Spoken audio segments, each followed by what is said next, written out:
Assalamualaikum warahmatullahi wabarakatuh. Perkenalkan, nama saya Trirani dari Prodi Sarjana Terapan Gizi dan Dietetika kelas 2A. Pada kali ini saya akan menjelaskan tentang analisis uji persen korelasi dan Spearman korelasi.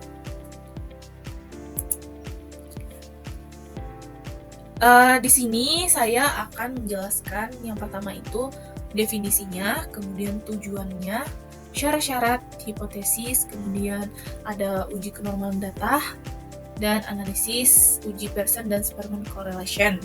Kemudian nantinya saya akan menjelaskan langkah-langkah, hasil, dan interpretasinya. Baik, langsung saja kita masuk ke definisi. Uji korelasi Pearson atau juga dikenal sebagai korelasi momen produk Pearson adalah metode statistik yang digunakan untuk mengukur kuat dan arah hubungan linear antara dua variabel skala dengan distribusi normal.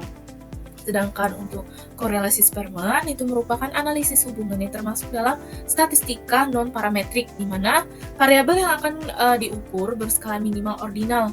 Ketika asumsi pada statistika parametrik tidak terpenuhi, analisis korelasi Spearman menjadi solusi untuk menganalisis hubungan linear pada dua perubah. Untuk tujuannya, uji korelasi Pearson digunakan untuk mengetahui kekuatan hubungan antara korelasi kedua variabel, di mana variabel lainnya yang dianggap berpengaruh dikendalikan atau dibuat tetap.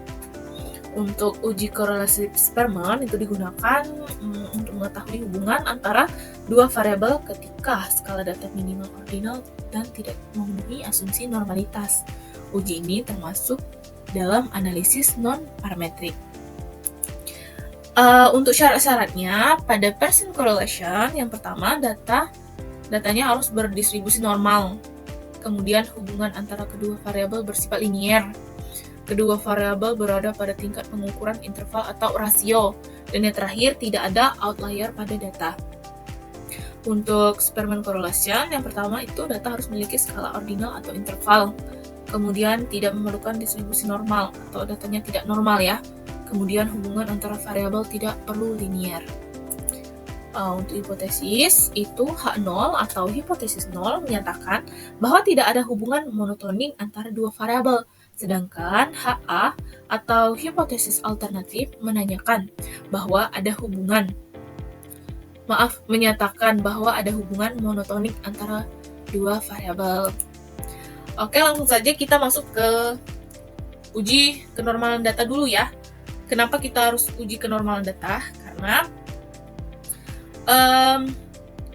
untuk mengetahui data tersebut normal atau tidak, dan kemudian kita mau pilih nih, mau uji Pearson correlation atau bisa lanjut ke Spearman correlation. Kalau datanya berdistribusi normal, kita menggunakan uji Pearson correlation. Sebaliknya, kalau datanya tidak berdistribusi normal, itu kita menggunakan uji Spearman correlation. Begitu ya teman-teman. Jadi kita harus melakukan uji kenormalan data terlebih dahulu untuk melakukan analisis uji Pearson dan Spearman. Baik, langsung saja. Yang pertama, kita masuk ke aplikasi SPSS-nya terlebih dahulu kan. Lalu kita pilih Analyze, kemudian Non-Parametric Test, Legacy Dialog, dan klik One Sample KS. Muncul tabel seperti ini ya di sebelahnya. Kita mau uji variabel, misalnya kita mau uji variabel umur, kehamilan, dan berat lahir. Kita pindahkan dari kolom sebelah ini, sebelah kiri ke sebelahnya, ke kolom test variable list. Setelah itu, jangan lupa kita centang di kolom normal. Kemudian langsung klik OK. Hasilnya seperti ini. Yang kita baca itu, yang saya bulatin ini ya, pada bagian signifikan ini. Berdasarkan hasil uji kenormalan data dari variabel umur, kehamilan, dan berat lahir itu didapatkan hasil yaitu 0,000, yaitu 0,00 lebih kecil dari 0,05. Artinya data tidak berdistribusi normal. maka bisa kita lanjutkan dengan uji Spearman correlation. Kalau misalnya hasilnya 0,5 misal 0,500, itu artinya kan lebih besar nih dari 0,05, maka datanya berdistribusi normal gitu. Kalau dia lebih kecil, tidak berdistribusi normal.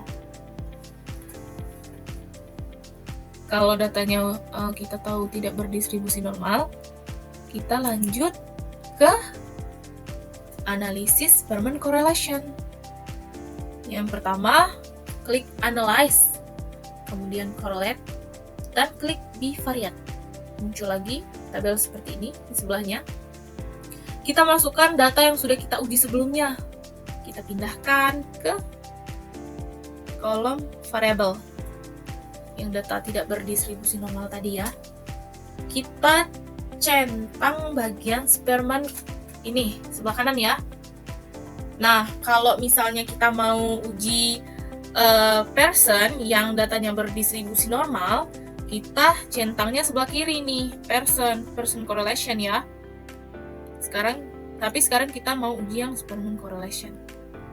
Langkah kedua analisis tersebut sama, cuman bedanya kalau Spearman correlation ya kita centang bagian Spearman. Kalau kita mau pilih yang person correlation ya kita centangnya yang bagian person ini ya. Centang salah satu aja. Kemudian langsung kita klik OK. Muncul hasil seperti ini. Yang dibaca itu bagian signifikan. Berdasarkan uji Spearman correlation di atas mendapatkan hasil nilai signifikan 0,000, yang artinya itu kan lebih kecil dari 0,05. Maka keputusannya H0 ditolak. Artinya ada hubungan rata-rata antara berat lahir bayi dengan umur kehamilan ibu. Kalau misalnya dia lebih besar dari 0,05, itu keputusannya H0-nya diterima. Jadi artinya tidak ada hubungan kalau dia lebih besar. Gitu ya teman-teman. Lanjut, kita mau uji kenormalan untuk analisis person correlation. Langkahnya masih sama kayak tadi ya, kayak yang sebelumnya. Bedanya di sini kita masukkan variabel lila 2 sama berat lahir. Nah, tadi kan langkah-langkahnya sama. Ini hasilnya, nggak perlu kita ulang lagi ya. Tadi kan udah dibahas. Nah, kita interpretasikan.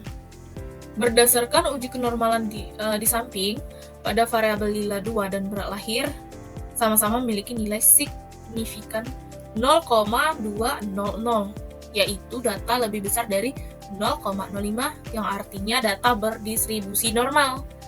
Kalau data berdistribusi normal, jadi kita bisa lanjut ke analisis person correlation. Ini ya, langkahnya juga masih sama kayak sebelumnya, tapi yang kita centang itu bagian person yang sudah saya jelaskan tadi ya. Ini hasilnya. Berdasarkan hasil di atas menunjukkan bahwa nilai signifikannya itu 0,000, yang artinya itu lebih kecil dari 0,05. Yaitu H0-nya juga ditolak. Kesimpulannya ada hubungan antara lila 2 dengan berat lahir. Begitu. Baik, sekian yang dapat saya sampaikan. Apabila ada salah kata atau kekurangan selama presentasi, saya mohon maaf. Kepada Allah saya mohon ampun. Saya tutup wabillahi taufik wal hidayah. Wassalamualaikum warahmatullahi wabarakatuh. Dah.